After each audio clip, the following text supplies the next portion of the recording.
Hey everyone, just want to let you know that we have a Q&A episode coming out in July, and we are accepting questions for the Q&A episode right now. If you'd like to submit a question to our July Q&A, go to GenreVision.com, and there on the main page you'll see a post that you can leave your questions in. Just click on the post and go to the comment section, type it in right there, or you can find the contact page there at GenreVision.com and send us a question that way.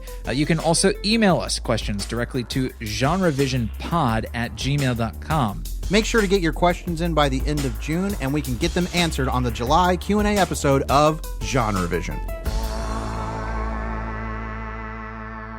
Greetings, loyal listeners and new recruits. I'm Drew Deach. I'm Travis Newton. And this is GenreVision. GenreVision is a weekly movie club where we discuss horror films, action movies, fantasy flicks, sci-fi cinema, and more. And we are kicking off another one of our patented theme months. This month, it's time travel, and we're starting with Timecop, the Jean-Claude Van Damme absolute blockbuster from 1994. This is, and still remains, I believe, Jean-Claude's most profitable feature film. Certainly his most profitable leading man feature film. Timecop, I feel, probably has a reputation as being kind of cheeseball and a relic of a certain era of genre action fiction. Certainly for the kind of leading action male heroes that we had back then. Sure. Just some history to build on that idea. Like, I was under the impression that Timecop was sort of tonally similar to things like, I don't know, the bad Sly Stallone movies that were coming out at the time, like Cobra and so on, and even some of the better Sly Stallone stuff, like a more comedic bent, maybe along the lines of, say, Demolition Man. Like, that's what I was expecting from Timecop. I can understand that feeling, especially, I mean, we should put this out there. I know we've talked about Jean-Claude Van Damme before, but just to reiterate, I am a stone cold stan for Van Damme. I think Arnold will always be the king of that era of action leading men because he just was in the best movies pretty consistently. And the level of quality of a lot of those movies are the highest of any of this kind of canon. But my favorite of these stars has been Van Damme. Timecop was actually a movie that I had seen before, and I remember being kind of middle of the road with it, like not thinking it was bad, but not disliking it. This is the first time I ever rewatched the movie, and revisiting it. First of all, we have to say the opening credits alone set us up for a lot of high expectations. Sure. Well, you and I are suckers for 90s style opening credits, meaning there are actual credits at the beginning of the movie while the movie isn't really playing in earnest. It's just text on screen with an overture of incredible cues by the composer they had, because, you know, they had composers with like real orchestras and shit, even on little movies. And really impactful like typography, like slamming onto the screen, like every single name smashed onto the screen. Van Damme. Well, there's just, you know, there was a style choice made. Yeah. And so that alone is there, but the credits, the names in the credits alone set up some real solid expectations. This is credited to Mark Verheiden with a story credit by him, and also Mike Richardson, who they actually wrote the comic book short story. I think it was like a 3-issue story that ran in Dark Horse. This is produced by Dark Horse, the comics line.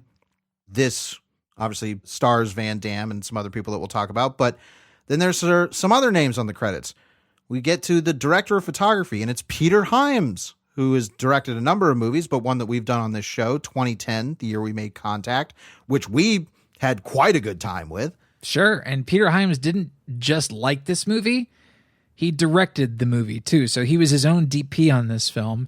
And Peter Hyams is an interesting director. Like, he made the movie Outland in 1981, which is kind of a space western that's very alien adjacent, stars Sean Connery. Pretty decent flick. I like Outland quite a bit. Yeah, it's cool. 2010, the year we made contact, obviously that's been on the show, and we have our takes on that. Pretty good movie. He also directed The Relic, which is probably the last good movie he ever made. If only he had turned the fucking lights on. I don't know if he was his own DP on that movie. Maybe he should have been. There are 2 other names on the credits I think we need to point out. and that's Rob Tappert and Sam Raimi. Yep, who had worked with Jean-Claude Van Damme previously on Hard Target. Which we did an episode on. Please go listen to our Hard Target episode, and please watch Hard Target. So, I mean, Sam Raimi's name is on this. There's a lot going into Timecop that's like, okay, this could be something special. So the story actually kicks off in, I think it's like 1868, some Civil War era-ish. Sure. It's exactly what you want your opening scene of this kind of movie to be, where it's a bunch of Confederate soldiers riding in the rain, and there's a guy standing in the road that's like, hey, you're going to give me your gold. And they're like, no, we're not going to do that. And you're one person. There's like 3 or 4 of us. We're going to kill you. And the guy's like, I'm going to ask you one more time. I want the gold. Give me the gold. And I seen the leprechaun up in that tree. That's right. And then when they pull their guns, this guy who looks pretty unassuming, looks like he could be in the period he's in. He looks like a highwayman. I'm the highwayman. He whips open his trench coat to reveal 2 futuristic automatic weapons and guns all of the Confederate soldiers down to steal their gold. And so this is kind of the explanatory sequence to sell you at the beginning of the movie, like just visually, like what's going on here, like what is now possible. And so we now understand that this movie is going to take place in an alternate timeline where time travel was invented and it fell into the hands of the wrong people. And so there are now criminals traveling throughout time to commit criminal acts. Things like, oh, well, they know that there was a bunch of gold transported by Confederate soldiers at this time on this date, and so a criminal can travel back in time to steal that gold. Well, you say criminal acts. It's specifically related to money and the acclamation of power as it relates to money. Sure, it's not like Minority Report where they're trying to prevent murders or anything like that. No, it's not like people are going back in time like, oh man, I wish I could go back in time and kill my husband. Like, it's like, no, it is specifically people are going back and taking advantage of their knowledge of the past to gain financial power. Sure, they're doing some Biff and Back to the Future Part 2 shit. Yes, and so we get this wonderful exposition scene after this opening in which a person comes into a big long table of official looking people and is like, time travel exists and we're not going to explain how it works. And I fucking love that he slams down and he's like, you can read what's in that report. This scientist right here, he cracked time travel. You can read this, but it's going to make as much sense to you as it does to me. Doesn't matter. Time travel's real. Let's go. And this opening scene then continues to like check off the like tired time travel stuff there. It's like somebody mentions the killing Hitler thing. Sure, they get that out of the way very early. But there are, some really nice sequences that set up how this flick is going to work just in terms of its world building. But once we get through that, we meet up with Van Damme's character, who at this point is very young, and he's playing this husband to this wonderfully gorgeous young Mia Sara, who was the lead in Ridley Scott's Legend. It's nice to see her here. Go listen to our Legend episode. Yep. Yes, Mia Sara. Jean-Claude is playing Max Walker. This is one of the few movies where they didn't try and make him like, oh, he's from the Bayou or he's French. Like, yeah, his name is just Max Walker, but they also acknowledge that his English is bad.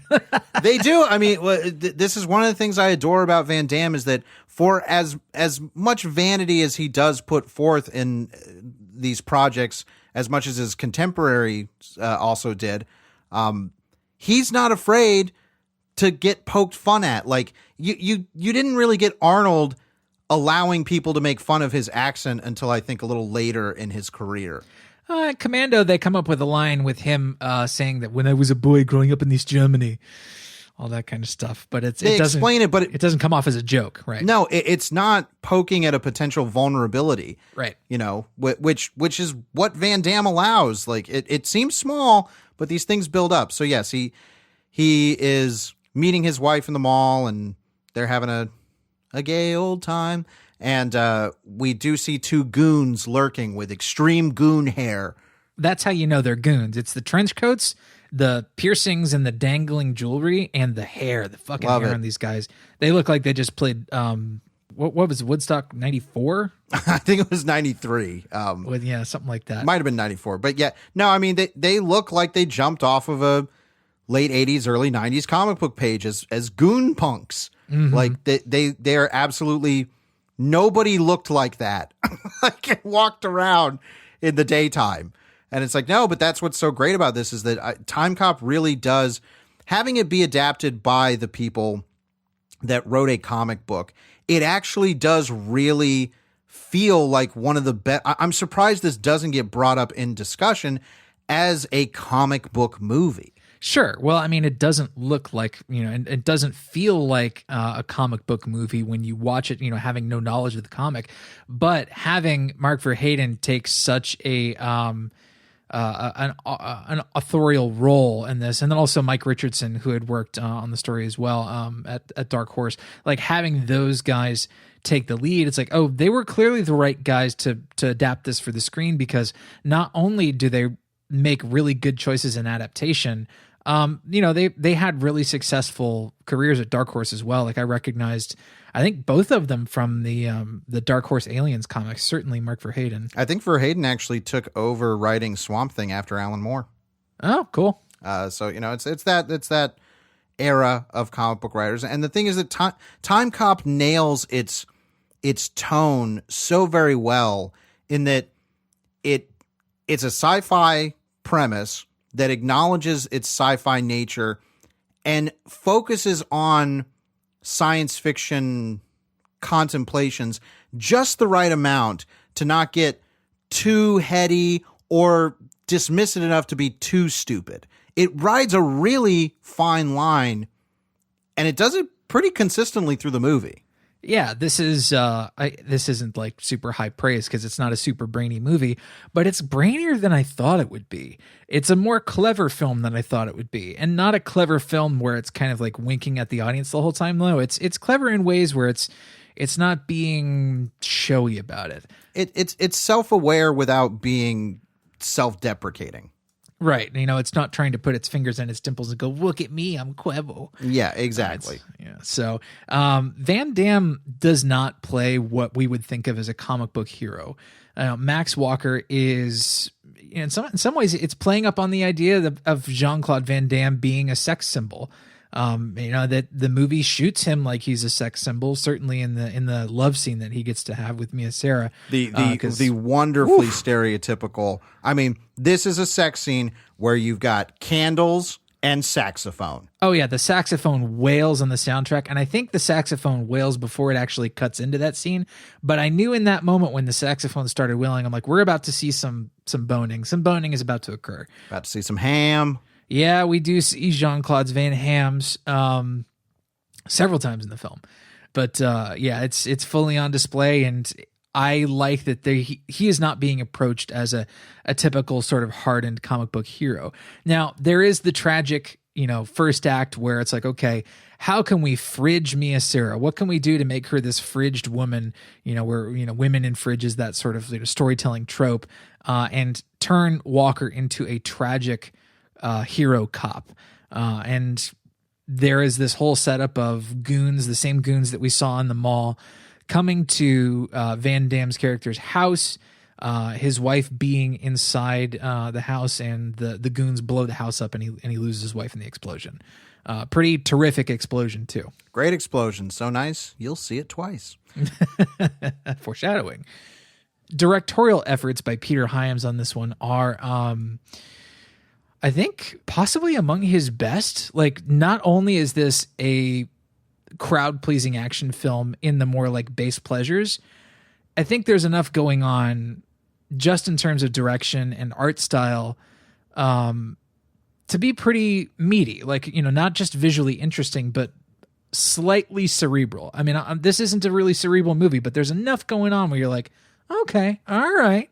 All this through this opening, through this first act, Peter Hyams is doing a phenomenal job. This moment ends with a fantastic push-in close-up of Van Damme, and it's like, man, this guy, I know he was a joke to a lot of people, but this fucking guy was a movie star. Yeah, and it's not the kind of, cheesy close-up where you'd think like he'd be shouting up into the rain like Wolverine going, no! no, Yeah. it's not that. You know, I love that they actually let Van Damme have his vulnerability in some quiet ways. I think there's some sensitivity to it, but you actually see Van Damme cry in this movie. I think that was true of Hard Target as well.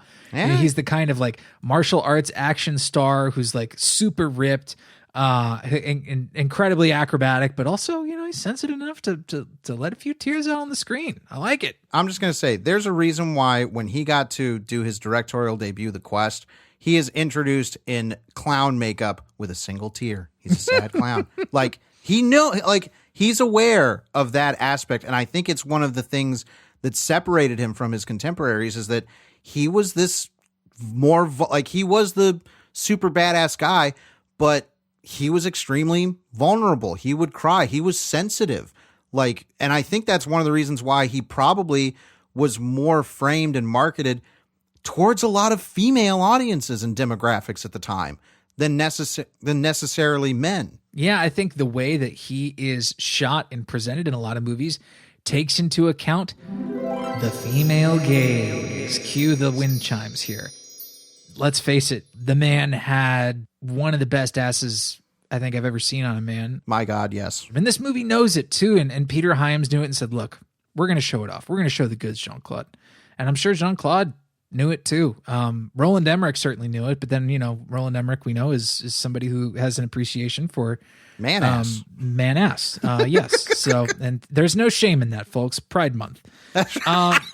Hashtag Pride Month. Hashtag Pride 2021. Where's the queer read of Timecop? Well, I mean, you just look at Jean-Claude Van Damme's ass and you get all the queer reads you want. Yes. Yeah. You you will be awakened by Timecop. This movie has read me for filth. Well, then we jump forward 10 years to the distant future of 2004. Now Jean-Claude is part of the Time Enforcement something, TEC, and they are the time cops. Like they are able to monitor when disturbances happen, when people are using a time machine and going back in time, and they go back and stop people from doing time crimes. Mm-hmm. And my memory of this movie was not as clear as it should be, because when we get to see the 2004 future, man, I know we have a bias towards certain aesthetic choices when it comes to the past's idea of what the future would look like. But man, I just love all of the stuff. The entire police station is this really slick gunmetal design. And then we see the cars are like these big, chunky Lego block looking things. It's so that every bit of future design, I think, would probably come off as cheesy to a lot of people. But for me, it's one of the most endearing things about the movie visually. It's a very interesting and yet familiar approach to the future. Like this is very Ron Cobb. There's a little bit of like Jeff Darrow in there as well. A little bit of Sid Mead. Sure, a bit of Sid Mead. And it's familiar enough to feel like, oh, okay, I'm familiar. You know, I saw this in 2010. Hyams is clearly in his comfort zone. This is also familiar from Alien. So there's also some, you know, Blade Runner-y, Ridley Scott-y stuff. And Ridley Scott stuff. There's some Rids Scottley going on in this in terms of production design, and it all looks good without just seeming like a ripoff. It doesn't seem like a cheap imitation of any of that stuff. It's appropriating those, you know, futurist ideas into this movie's particular aesthetic, and it looks pretty good. One of my favorite designs in the movie, because it's actually really different from everything else, is the inside and exterior as well of this white limousine that is carrying a very villainous politician. Yes. We have not talked about the villain who is actually on the council that is originally shown the whole time travel proposal and everything. He's a senator that's newly elected to the oversight committee that determines whether or not the time cops get funding. Yes, this is played by Ron Silver. His character's name is McComb, and he's a senator in 1994, but in 2004, he's running for president. And it becomes very apparent that he is the one manipulating people going back in time, trying to set up money, like, you know, like to fund his eventual presidential campaign and his just status, you know, his status as far as the amount of power and influence that he wields. Ron Silver, I don't know how many people may recognize him immediately. I knew him because he was in Blue Steel, which is a movie I recommend. He is so good as the absolute just worst example of capitalism as a person. Like he is shrewd, devious, uncaring. It's not, in a way, it's not a big comic book villain type of performance. He's not. No, he does not chew a single piece of scenery. No, he does not go huge and bombastic in his performances, and yet he is so slithering, vile. Like you hate him in every moment. There's some really great moments as well. You know, like we said, there's some Biff Back to the Future stuff going on here, where there's an older version going back to and talking to a younger version of the same character, and McComb is basically just going back in time and ensuring that he can buy himself the presidency in 2004, and he is on track to do so. Well, and he is he a fucking snake. I mean, he outright says to one of his things, he's like, it doesn't, you know, votes don't matter. The press doesn't matter. What matters is the attention that you can get from people. And that costs money because you've got to buy time on networks and stuff like that. That's what is going to make me president. And I'm sorry, in the year of our Lord 2021, that is shockingly prophetic. Yeah, it is a very sobering moment. I think the movie plays less corny or potentially less cheesy now because of what we've been through with Trump. It was really eerie. You know, I basically told you before we started, like, this is a version of Trump that was actually like not a moron on a lot of levels. Like, what if Trump was actually sort of an evil genius? And you know, ugh. I don't scary to think about. Very scary. I don't think this is in the original comic story, but comics in the 80s and early 90s were really playing up that archetype as a villain. Famously, Lex Luthor got kind of rebranded. You know, before, Lex Luthor was not a titan of industry type person. He was just a mad scientist. And it was in the 80s when John Byrne did The Man of Steel that he reshaped Lex Luthor into this man of industry who is extremely insidious and is trying to, you know, control his own empire. That became a really popular villain mold during that time. And Ron Silver plays it so perfectly. You know who he reminds me of? He reminds me of the guy in Die Hard that sells everybody out to Hans Gruber. Yeah, that's a pretty good point of reference. Sure. There is something so flinty and soulless about the way that the character is portrayed. It's very so callous. Very alarming. Oh God, yeah. And I was also reminded a bit, you know, not just, you know, structurally, but also in performance of Martin Sheen in The Dead Zone.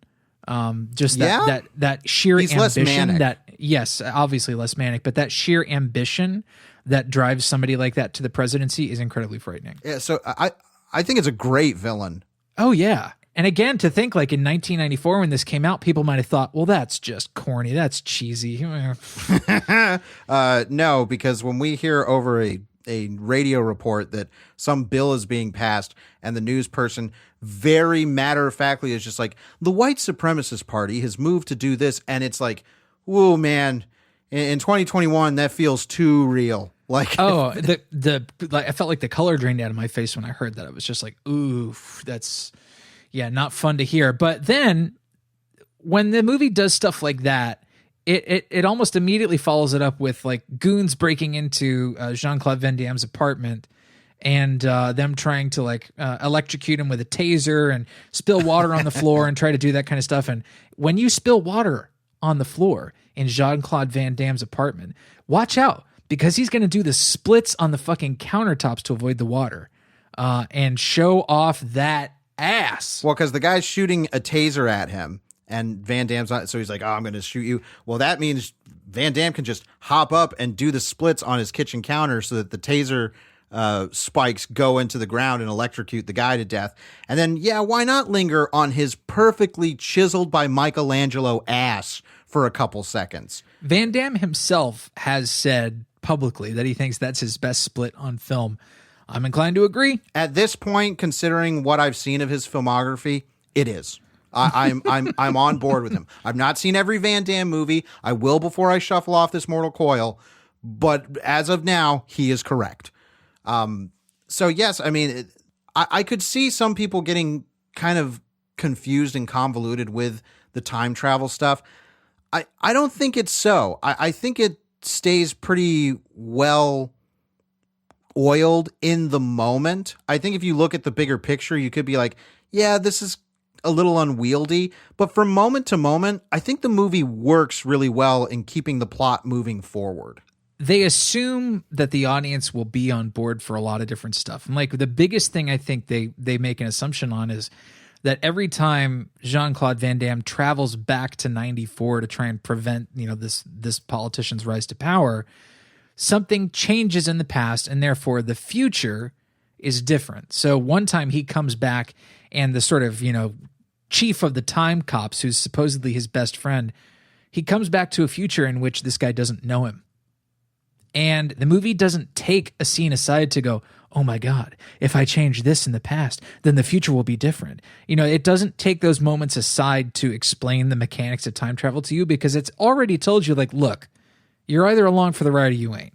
Well, and I appreciate the movie for continually being genuinely surprising and keeping, like, it keeps upping the ante on itself. When they go back in time the first time, he gets this partner, Fielding, played by Gloria Rubin, and they're kind of having the usual buddy cop stuff, like where she's asking a little bit about his past and he's learning a little bit about her past, and they have an anecdote that's shared that then becomes something that they can call back to. And they end up in the factory where McComb is making this deal where he's going to go back in time and see himself. And they continually reiterate that they can't touch each other because the same matter can't occupy the same space. So even though he's going to talk to, they say it's like you shouldn't interact with yourself because it's extremely dangerous, specifically because if you touch each other, shit's going to go bad. So in this factory scene, they get the drop on McComb and they're like, all right, we got you. And then the partner, Fielding, turns around and puts her gun on Jean-Claude. And we were both like, whoa, that's a genuine surprise. Yeah, it was a good double cross. I really liked that moment. It was great in execution. Came out of nowhere. It was really that good. whole sequence in that factory with the big sort of like cryogenic, I guess liquid nitrogen canisters or whatever it is. That's a really well constructed sequence. There is a moment where past villain, I've forgotten his name, of course, but like past McComb gets a scratch on his cheek, some kind of wound on his cheek, and then we see at the same time on future McComb a scar form, and it's like, ooh, okay, all right, little, I can see where Looper might have borrowed from that. Yeah, Looper owes a debt to Timecop. Yep, Paul Dano's hand gets all mangled, which is another great scene, but I found that this is really inventive when it comes to things that we've already seen before, like two characters appearing on screen with one another at the same time, played by the same actor. We're so used to those shots being like locked off where it's like, okay, clearly they just did sort of a split screen thing here. And shots like that are still done to this day. And it's perfectly understandable why they would do that and not try to make it any more ambitious than it has to be. But every shot where a past someone, talks to their future self in the same shot, like a two shot, is ambitious in this movie, where there's camera movement, it's motion controlled, and then the other one is composited in. But the compositing is never bad. The compositing still looks good today. So for fucking 94, it was brilliant. Oh yeah. I mean, there is rarely a moment where when you have an actor composited on screen with himself that there isn't like, Hyams is like pulling focus in shots. And it's like, this could look really bad considering the ability of the effects. But it is clear that they were like, we know that this is a big selling point for this premise. And you've seen it in stuff like Back to the Future Part 2 before. But even those, it's like, yeah, sometimes those shots haven't held up. Or you can see the magic trick elements of what they had to do to get those scenes to really work. These are pure composited shots with camera moves in them, and it's like, man, I know this is a composite shot and I can see that it's a composite shot, but this is some of the best double compositing I've ever seen. Yeah, it's all very, very ambitious as an effects film, but never overly so. It's very tactile as an effects movie. I think every single one of the effects setup is like a gag. Like it's a really incredible moment of like, oh wow, okay, there's something jaw dropping about seeing this. You know, when they go back in time, for instance, they don't just like hop into a portal. No, they get on a fucking rocket sled. And the rocket sled looks great. It's a really fun gag. Oh, they have a fun like digital distortion to their face. This script is good at callback stuff because when they are going into the time capsule thing for the first time, and this is the first time we've met Fielding, people keep saying like, oh, she looks like the Vollmer twins. And they don't tell us who the Vollmer twins are the first two times. Somebody is like, oh, she really looks like the Vollmer twins. And eventually somebody says it, and it's when they're in the little rocket car getting ready to get shot towards a flat wall in this gorgeous set. This set rules. It's huge. I don't know where they shot it, but it must have been some, I don't know, fucking airplane hangar or something. Giant. But some sort of Zeppelin manufacturing facility or something. They're going to get shot at this wall, and she's like, who are the Vollmer twins? And Van Damme points at the wall and says like, see those two red spots? And it's a fucking great laugh. Yeah. Like, it's a good joke. Yeah, there's another recurring gag or another running gag about her, the guy she lost her virginity to, and going back to that, you know, like, oh, I'd go back in time and tell past me not to, you know, sleep with this dude because he was terrible at it. And then there's some funny banter about that. And then when we see her back again, Van Damme makes a parting remark about that to kind of prove that he knows her. It's, you know, it's little gags like that built up. It's not as tightly written as like an Edgar Wright, Simon Pegg movie. No, but there is good effort put into set up and pay off or like callback. It's smarter than I think a movie like this gets credit for being. Oh yeah, in almost all aspects too. Yeah, I mean, and in technical construction, in performance, I think like this isn't one of Van Damme's best performances, but what he's being asked to do, he's nailing it. Like, dude's doing it. And I think doing it quite well. Eventually, the story does come around to he's going to be back in 1994, and he's going to end up trying to save his wife. So it's like, aha. And there's great setup. Like in that first act, we keep hearing Mia Sara's character say like, you know, I've got something to tell you. I didn't want it to be like this, but we don't find out what it is. We knew what it was. Sure. But when we get to I guess what's kind of the end of the second act, and Van Damme has gone back in time and he's actually going to have to go try and save his wife. He's at the hospital and he is trying to get some blood of Fielding's to prove that she was here in this time, because she can testify against McComb since she was working for him, because he double-crossed her and shot her and all this stuff. And while he's there, he sees his wife's blood is in there, and it's because she's tested positive to be pregnant, and that's how he finds out. And so now he's like, oh my God, I would have been a father, but she got killed too. So now he makes the decision to try and save his wife while also defeating McComb and taking care of that.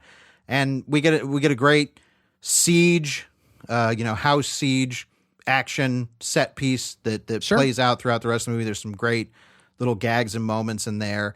Because Van Damme's past self still exists, it means Van Damme is partnering with himself in a way, which is really fun. With two different haircuts, one good and one not so good. Yeah. This movie's not perfect, and the haircut's one of the reasons why it's not. I will say, Hyams is a much better action director than I had initially suspected. Like, I had seen action sequences from him in prior movies, but never like martial arts action sequences, because there is a lot of punching and kicking because it's Van Damme. And I was curious about how Hyams would do that kind of stuff, but turns out it's actually pretty Hong Kong inspired in that he cuts to a lot of like good close-ups to sell impacts. You know, so much of what we see as fight choreography in contemporary action movies is like, oh, well, we'll do it all in the wide. And then, you know, we'll use a bunch of CGI gags to sell like, oh, if Keanu Reeves has to stab like 6 people in this one like long wide shot, then, you know, we'll do that with CG and it'll look cool. But what I like about this is that it is pieced together in a way that is designed to enhance impact in a way that a lot of Hong Kong films did with their martial arts sequences. I don't know what kind of influence Sam Raimi might have had or his produced, but we saw the same thing in Hard Target. Obviously that was made by that was Woo. a Hong That was Kong Woo, baby. director. So, but I think that influence was very much present, and we've seen that. I think it was a big influence on Sam Raimi's filmmaking style in a lot of ways. Even when Van Damme is introduced, there's a purse snatcher in the mall, and he's on rollerblades. That's why he's credited as Rollerblade. He snatches a purse, and Van Damme's like, hold on a second. And the guy rollerblades up to Van Damme, and Van Damme, sticks his foot out in his high kick mode. And the way that is cut to where, boom, the camera pans over and guy's face, Van Damme's foot, cut to a beautiful wide shot of Van Damme, perfectly proscenium framed, standing there with his high kick in this guy's face. It's like that. It was literally cutting for impact where there was no physical impact. Right. But still you felt it. Like still exactly. It's such an appreciation of building a moment, and the same is true of an effect. Often we use the word gag, and really a gag is just, the moment an effect happens on screen, or, the methods with which you're executing the moment with the effect. But, this movie is not low on moments. There's a lot of stuff that I really would love to remember from this movie, because it exceeded my expectations in pretty much every way. I found it has aged quite well. I don't know how it came off then, but it certainly doesn't seem to have like a high ranking in like 90s nostalgia movies. It doesn't really seem to have any sort of ongoing conversation about it, certain other action staples of the time. But damn, I think this should be way more widely appreciated than it is. I think it's quite good. If nothing else, the way our villain is dispatched should be something, because they continually, again, this movie's great. It understands the rule of threes. It sets up at least twice somebody saying matter cannot occupy the same space. Don't touch each other. And when Ron Silver's Macomb is talking to himself, he does this like, hey, don't touch me. And we're like, oh man, both you and I were like, that's how he has to die. If this script is as smart as it has been, they have been setting this up as the way this guy's going to die. Yeah. And by golly, does he die that way? Now, I think there is a take here, and it's a pretty valid take, where you could say, like, well, the way he dies is just like a really awkward CGI mush effect. It is, but I found it pretty fucking charming. It is a mushy mid-90s CGI effect, but the concept of what it's doing, it pulls it off. Yeah, well, I think there was a really good mind here behind the different types of effects. The visual effects are pulled off really, really well. The special effects, practical effects are also great in the movie. So clearly things just went well for this movie from an effects standpoint. It's really fucking good looking. And so after our villain melts, then the house explodes again. Oh, well, that's great. I want to punctuate, because the villain death is great, and I can't believe this isn't talked about enough, because conceptually it's like, okay, what's going to happen when these two same people meet? Visually, you can represent that however you wanted to, because it's a total bullshit fantasy idea. So Sure. They could have touched each other, and they could have just turned into light and sucked inwards, or something. It could have been a lot of things. This decides to turn them into a mushy Cronenberg meat lump. Like, I love that. I love that that's the weirdo direction that they went with it. And I think that's why I like a lot of Timecop, is that it's so committed and aware of the conceptual stuff that it's doing, and it's confident in it. Like it knows that what it's doing is pretty fun and cool. And it's not poking fun at itself. It's not satirizing itself. It is just like, you know what? This is a pretty fun, admittedly slight, but really effective little sci-fi action story. I'd rewatch it right now. It's just damn good.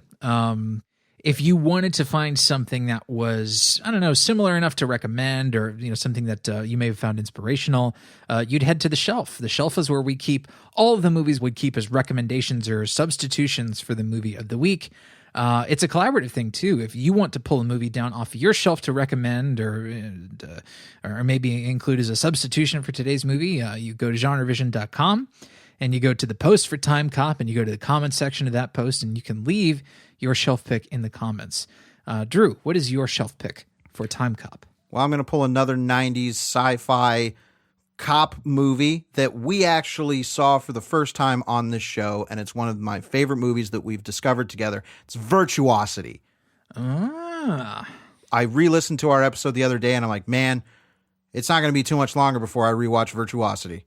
That movie's great. That movie's so great. I mean, it's kind of the movie I was expecting this to be. Like, I definitely expected Timecop to be sort of more gonzo. Yes. But, I mean, holy shit, Virtuosity is insane. It is the much more hyperactive sibling of Timecop.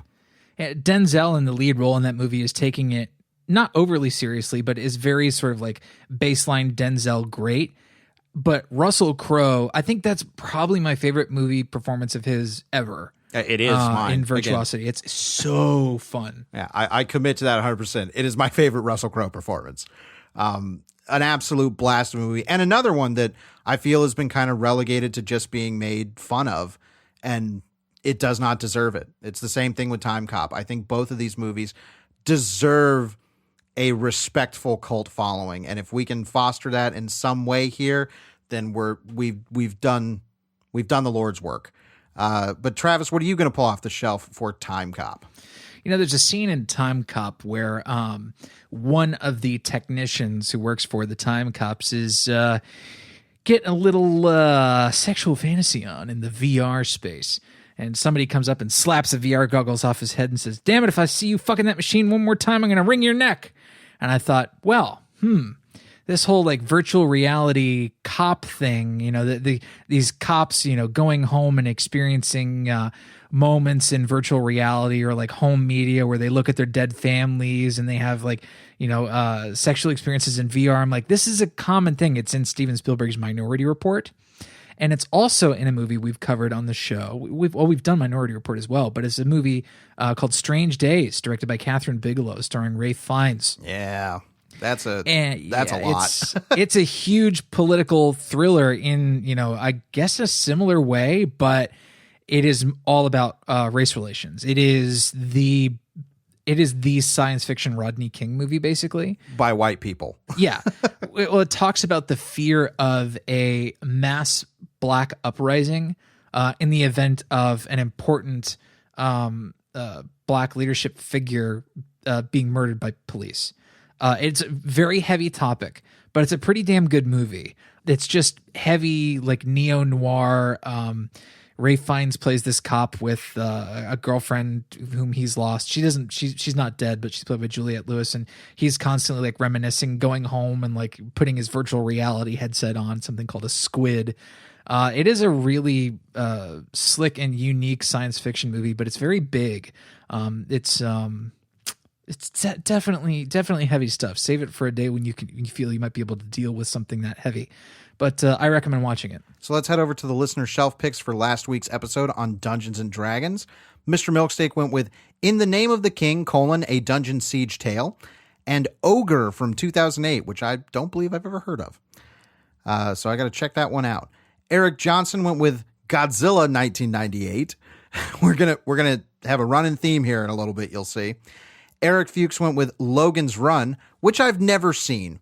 Nor I. We might have to do that on the show one day. I think that's a good one to have on the shelf at some point.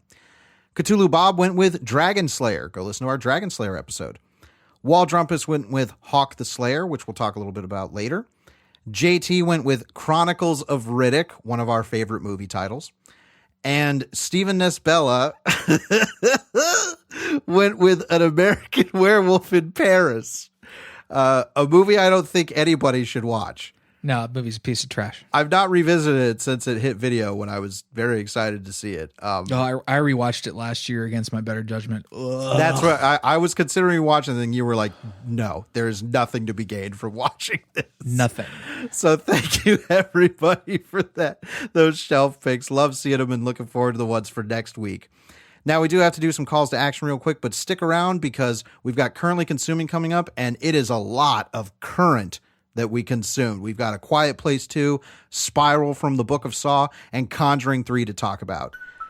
So we have one of our favorite things to talk about during CTA. We have a new review on the Apple Podcast Store.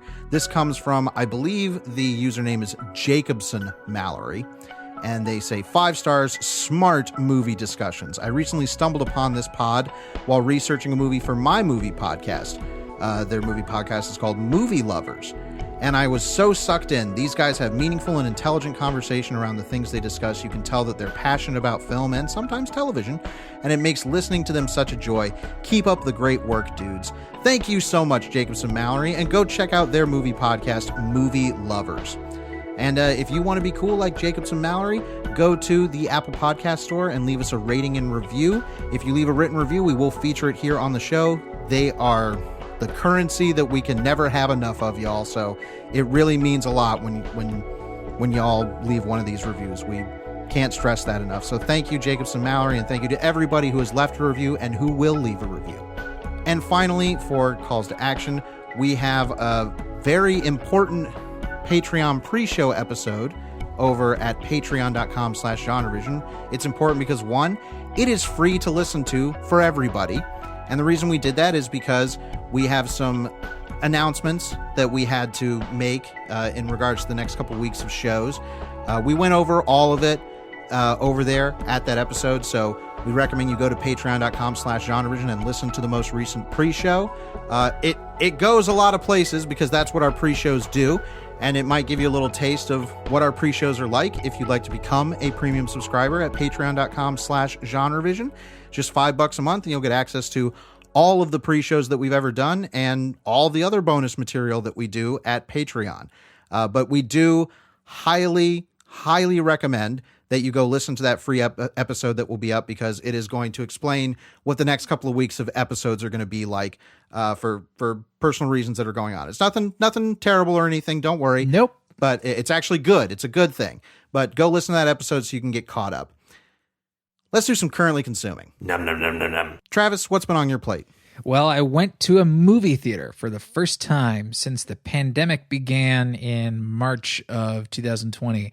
Yeah, it was, I think I had a little bit of trepidation going into it, but there is, now that I'm fully vaccinated, sort of a process beginning of me, re-entering and, enjoying some things that I had put on hold because, our health is very important, and it was very important to me to not get infected with COVID-19. So, I did things like I saw a prior co-host of this very show, Nick Murray. He and I went out to a bar and sat outside and had a couple drinks. And then I went to a movie theater and I saw A Quiet Place Part 2. And, the buzz on this has been good. The reviews have been good, and for good reason. It's a good movie. I told Drew that it was pretty much like Halloween 2. The subtitle for Halloween 2 way back in the day was More of the Night He Came Home. It was just an extension of what you had seen before. And the kind of unfortunate side effect of that is that our protagonist in the film, played by Jamie Lee Curtis, is in the hospital for most of the movie, because that's naturally what would happen on that night after the events of Halloween. But with this film, A Quiet Place Part 2, not only do you get more of what you liked from the first film, they actually made sure to have substantial enough character arcs to carry the movie. The acting is just as good this time around. The casting is still great. John Krasinski's direction is still solid as fuck. The guy knows how to make a horror movie. I'm thoroughly impressed. He did it once. That's great. He's done it twice now, and it's just as good from a directorial standpoint. So kudos to him. Writing's pretty solid. I recommend it. If you liked A Quiet Place, I can't think of any reason you would really dislike Quiet Place 2. It doesn't take any big swings here. It's not doing something that's so drastically different from the first movie that's going to be like, whoa, you're not going to believe what happens here. No, you'll believe it. But in execution, all of it is excellent, consistently excellent.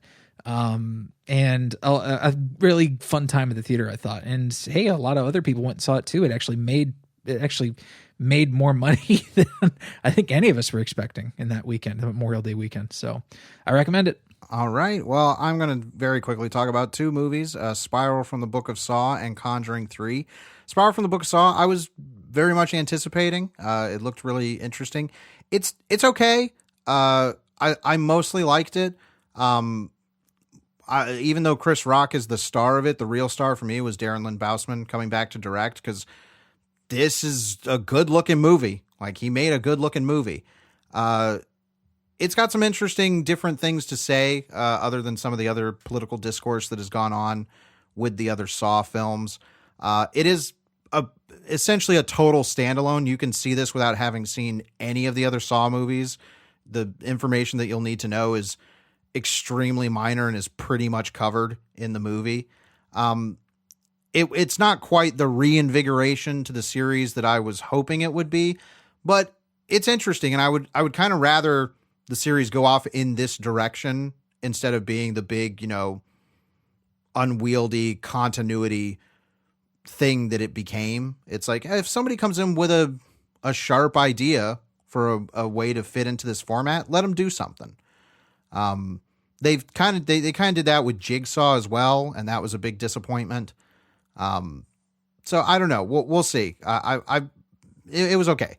What was not okay was The Conjuring. The Devil Made Me Do It. This movie was not good. It was quite not good. It was laughably bad at times. I mean, look, are any of the three Conjuring movies good? I think the first one is solid up to a point. Because the problem is that they eventually became these giant supernatural superhero movies. The first Conjuring, when it was doing its straightforward kind of classical horror stuff, was like, hey, this is pretty solid and kind of classically minded. And then it turned into superhero exorcist. Sure. And then The Conjuring 2 was like, oh, well, we've got more money. Let's do the Avengers of superhero exorcist. Yeah. And it just went crazy. This one, there's been a scale back in budget, but that approach and attitude to the scares and everything. Also, this is the first one that James Wan has not directed in the regular Conjuring style ones, because there's also been like 17 other of these movies. This just was not interesting. The quote true story that they're taking it from, I think they did some of the like least interesting ideas that you could do with that story. It's weak. It's extremely weak, and it's pretty much guaranteed that I'm totally turned off with this franchise at this point. I didn't see The Nun or The Curse of La Llorona. I think there was another one. I didn't see the first Annabelle. Nope. But I gave this one a shot, and it wasn't great. It's about like there is some nice solid filmmaking, and Patrick Wilson and Vera Farmiga at this point are just like, people are just gonna love them because they're in those roles, and they're they're wholesome Christian superheroes, and it's like, okay, fine, but I just don't know what else there is that's unique or interesting to do with that universe or those stories or those characters. It feels like it's run out of gas. So yeah, not great, but it's on HBO Max. So if you want to watch it and have your own opinion about it, go for it. Well, now we're going to wrap things up with our Comment of the Week. And you guys just went absolutely wild on the Dungeons and Dragons episode with the comments. So thank you. It is always extremely just fulfilling to see the comments actually get this kind of response. So we had a lot to choose from, but the thing we have to point out, because it is once again fostering what we're trying to do here with GenreVision, was actually an exchange between Waldrumpus and Stephen Nesbella about the movie Hawk the Slayer, which was Waldrumpus's shelf pick for Dungeons and Dragons. And Stephen Nesbella admitted that he had not seen Hawk the Slayer. It was available for free on Tubi, the streaming service. Stephen Nesbella watched it, and it seems like he had a very enjoyable time watching a movie that was recommended by one of our commenters. And if that's not what we're trying to foster here at GenreVision, I don't know what is. Absolutely. Yeah, this is a community that really thrives, I think, on that interaction between the listeners. Like, you know, hey, they're having fun fucking without us in the comment section. It's beautiful to see. It's like, you know, on some level, it feels like watching a garden grow. That sounds, I don't know, maybe that sounds a little full of myself or arrogant, but damn it, y'all are beautiful. You're beautiful, beautiful flowers. It's absolutely incredible. Just wonderful to see. So thank you for having that, you know, injecting that little bit of light into our life. Y'all are what keeps this going.